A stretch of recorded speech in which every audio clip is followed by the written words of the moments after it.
Let's take a moment and talk about all those different kinds of cryptids and monsters and all those different kinds of beings that many of us know exist. One thing I've been wanting to share that I've been thinking about for quite some time is that a lot of these national forests seem to be centers for these different beings and entities. It's almost like, it reminds me of the movie Men in Black, how all the aliens have this like underground processing center. Hey, you'll have to get your dog away from the phone. I can't hear a word you're saying.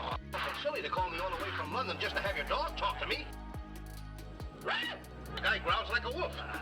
Or even the movie Cabin in the Woods. That one always stands out to me as all these national forest headquarters, but underground. You understand, we're in the upper realms. There's a whole underworld below our feet. You wonder why so much, speaking of the United States, is surrounded by national forests or these nature preserves, reserves, is because, in my perspective, that these are the hubs and centers where a lot of these cryptids and other beings are allowed to roam. It's like they're tagged and processed and regulated. And when that time comes, when they're to be re-released back into the upper realms, you know, maybe that is part of these tribulations and resurrections of old scripts and scriptures to be released back onto the earth again. So it's as if these centers are there, and they're very well aware of them because they're running them. And that's why a lot of,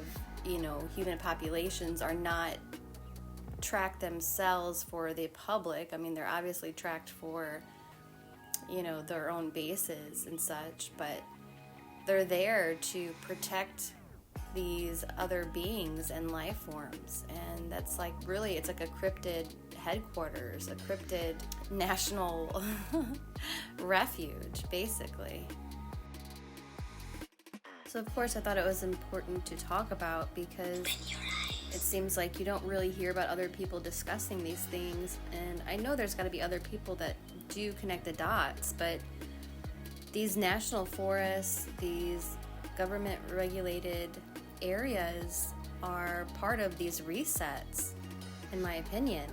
They're part of monitoring how many cryptids are in our forests or in our suburban neighborhoods, all those things. So it's just another piece of the puzzle to put together that, I've discovered on Google Earth. You can see all the electrical lines and the grids connecting all lands under the water. Not just the land, but under the water. So where do all these circuits go to? What's all underground? Most of the water is covering the land, so how many bases are under the water? Not just under the land, it's important to think about.